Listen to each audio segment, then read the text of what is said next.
आंकड़ों को हम खास करके देखें तो किस तरीके से यहां पर पेच बरकरार है उसे समझना जरूरी हो जाता है। तो पहले चरण में 121 सीटों पर मतदान है, लेकिन अब तक महागठबंधन की तरफ से सिर्फ 95 सीट पर तस्वीर साफ हो पाई है और आज नामांकन की आखिरी तारीख है। 26 सीटों को लेकर के सस्पेंस बरकरार है कि ये 26 सीटें कौन है, ये 26 प्रत्याशी कौन है जिनका नॉमिनेशन आज होना है, क्योंकि 121 सीटें हैं पहले चरण के लिए, लेकिन आखिर सिर्फ 95 की तस्वीर साफ, बाकी 26 का क्या, यह सवाल अब भी बना हुआ है। और न्यूज़ 18 के पास महागठबंधन के सीटों की एक एक जानकारी है और पहले चरण में अब तक आरजेडी के 48 उम्मीदवार सामने आ चुके हैं, नॉमिनेशन किए जा रहे हैं। कांग्रेस के 24 प्रत्याशियों का नॉमिनेशन हो चुका है। इसके साथ साथ सीपीआई-एमएल के 14 उम्मीदवारों का नामांकन हुआ है, सीपीआई के 4 उम्मीदवारों का और वीआईपी ने अब तक 5 नामों का ऐलान किया है। तो ये वो आंकड़े हैं, लेकिन इन आंकड़ों में बहुत कंफ्यूजन है।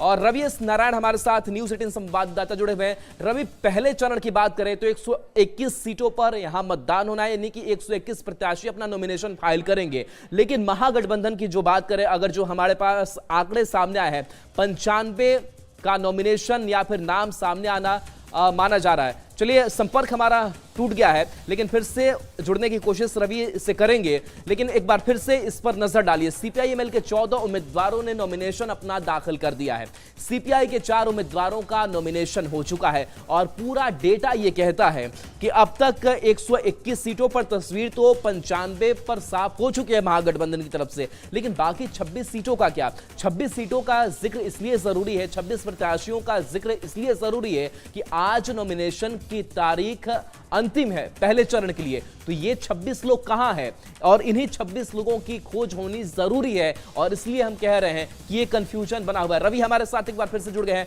रवि, 95 नॉमिनेशन, 95 तस्वीर जो है वो प्रत्याशियों के साथ महागठबंधन में, लेकिन 121 तब होता है जब ये 26 और पूरे होंगे। ये 26 कहां है?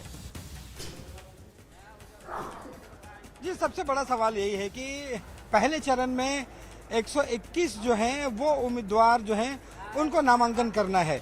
और अभी तक अगर आप देखेंगे कि जिसने आधिकारिक तौर पर जो अभी सूची जारी की है, कांग्रेस ने सूची जारी की है, उसमें उन्होंने बताया है कि जो 48 नाम उनके हैं उसमें 15 जो उम्मीदवार हैं, उसमें 24 जो उम्मीदवार हैं वो पहले चरण में हैं। उन्होंने स्पष्ट रूप से लिखा है कि पहले चरण में ये उम्मीदवार हैं।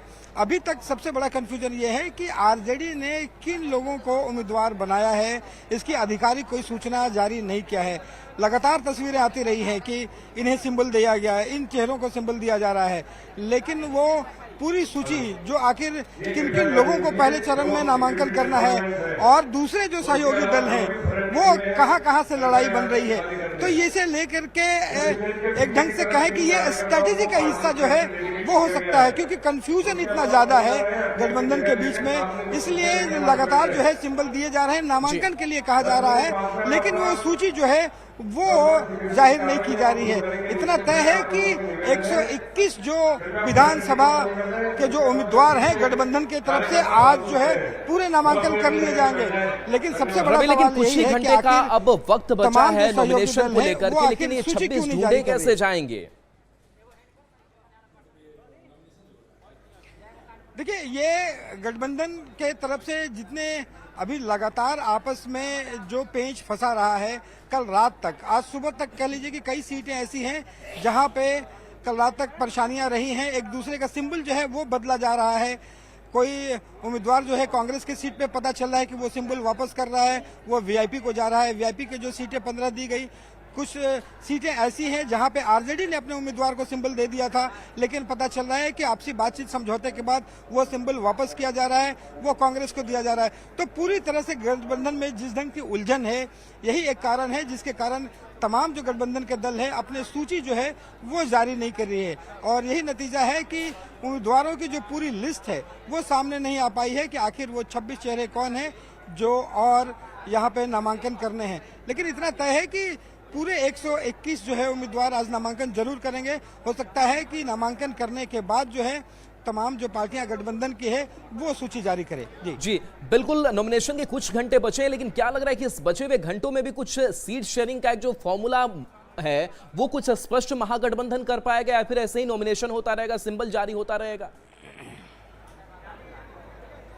देखिए, पहले चरण को लेकर के गठबंधन में जो जानकारियां मिल रही हैं उसके मुताबिक लगभग बातें जो हैं वो हो चुकी हैं और उसके बाद तमाम लोगों को नामांकन के लिए कह दिया गया है, क्योंकि शाम तक जो है वो नामांकन हो जाना है। तो तमाम उम्मीदवार जो हैं वो नामांकन के लिए निकल रहे हैं, वो पहुंच भी रहे हैं।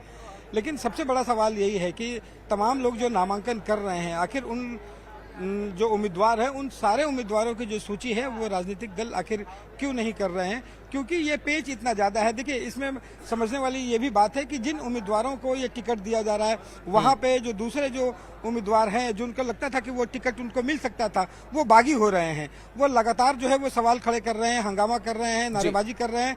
तो शायद इससे बचने के लिए तमाम जो है नामांकन के लिए वो सूची दिया जा रहा है, लेकिन वो घोषित नहीं किया जा रहा है ताकि जो उसका विरोध है उससे बच सके। चले बिल्कुल रवीश नारायण, तो 121 में अब तक 26 सीटों का क्या हाल है, 26 प्रत्याशियों की स्थिति क्या है, ये अभी कह पाना मुश्किल है और यही बड़ा कंफ्यूजन जो है वो बना हुआ है। लेकिन चलिए ग्राफिक्स के जरिए भी समझ लेते हैं कि ये कंफ्यूजन कहां पर है और किस तरीके से है, उससे भी जान लेना, समझ लेना जरूरी हो जाता है। तो देखिए, अभी कुछ घंटे बचे हैं नॉमिनेशन के, सीटों का फॉर्मूला लेकिन महागठबंधन में नहीं हुआ है। महागठबंधन में झोल है, सीटों के नंबर का ऐलान अब तक नहीं हो पाया है कि कौन कितनी सीटों पर चुनाव लड़ रहे हैं।